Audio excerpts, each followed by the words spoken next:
Hello friends, and welcome to lesson number 3.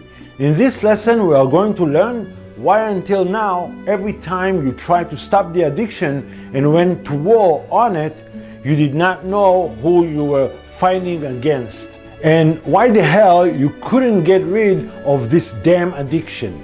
So the first thing you need to do is to answer 3 key questions. The answers will pave the way for understanding why most people who quit addiction end up returning to it. Let's start. The first question is, why did you even start the addiction?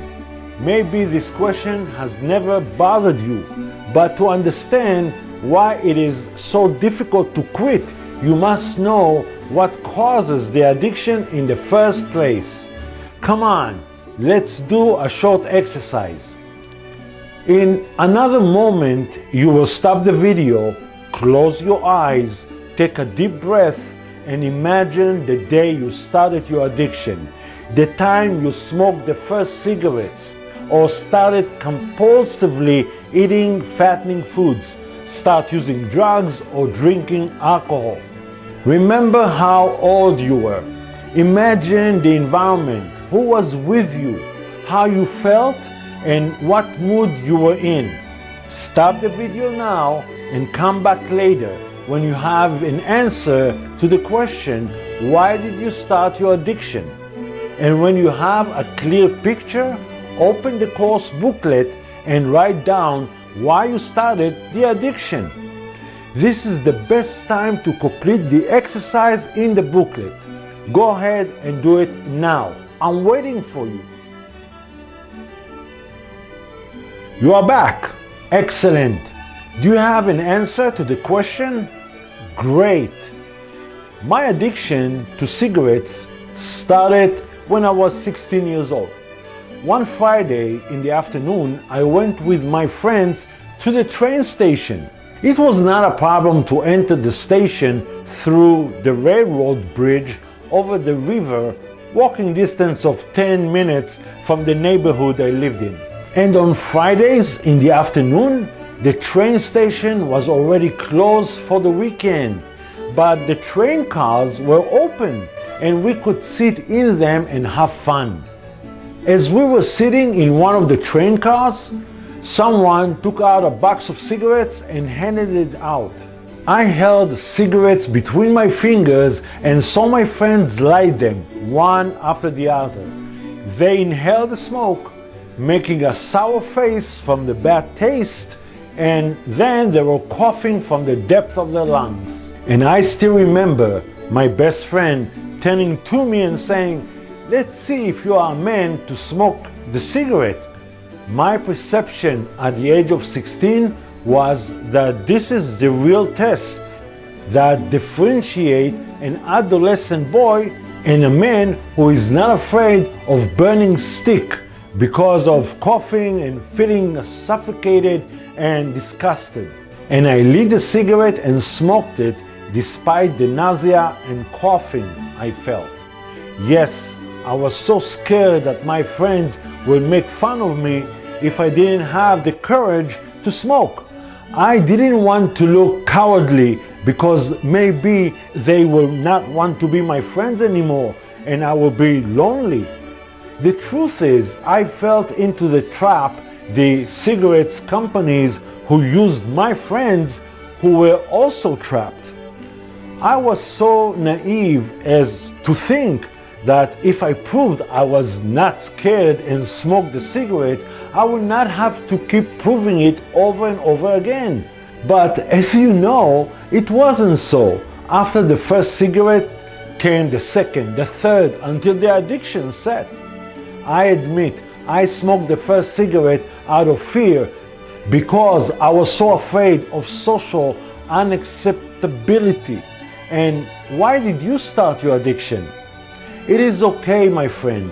97% of people start an addiction because of fear that they will not be accepted by their friends. We think they are not going to like us if we don't act or be like them. And in the end, we will be alone and unhappy. Which of course brings me to the second question. Why do people continue the addiction for a long time until one day they feel the need to stop it?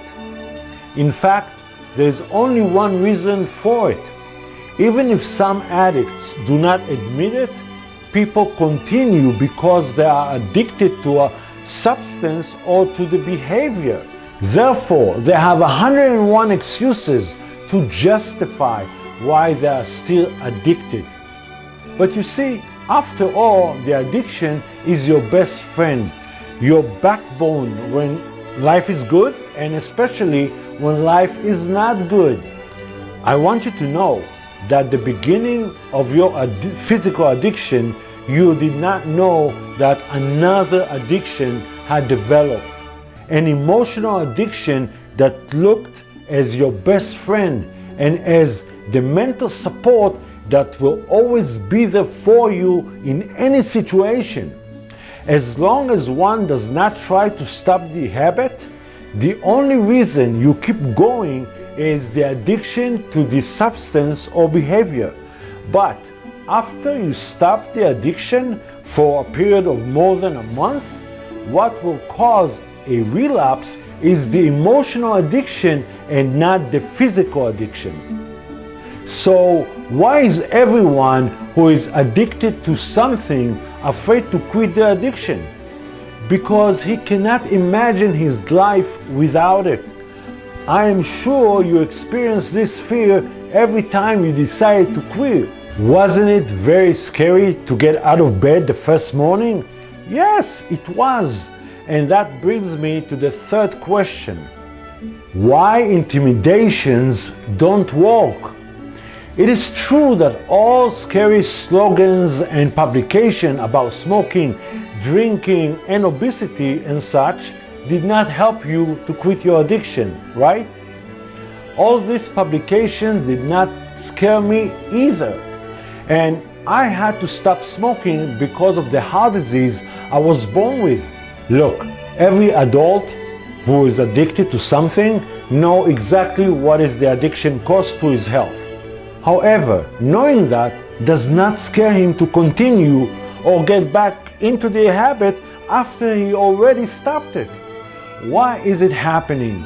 Because science has determined that this is what addiction does to the brain. Please listen to it. Dopamine so happens to be one of the main chemicals regulating pleasure centers in the brain. And as such, it's therefore the mechanism by which nature motivates our behavior. At the most basic level, dopamine has saved us from extinction by making the key elements for survival of the species, food and sex, pleasurable. Dopamine sends signals to receptors in the brain saying, "This feels good." That is why people smoke a cigarette on the average every hour, or eat or drink alcohol about every hour or so. Because after about an hour, the drug which causes the brain to produce more dopamine drops, and when there is less dopamine, the person feels less happiness, security, satisfaction, and love. Look, people are willing to smoke one last cigarette, eat something sweet, or drink a bottle of wine as their last wish before death, just to feel the joy of life before the end of life. Okay, thank you for listening. In the next lesson, I'm going to answer the most important question: why most people stop the addiction, eventually return to it. I will see you soon. Bye-bye.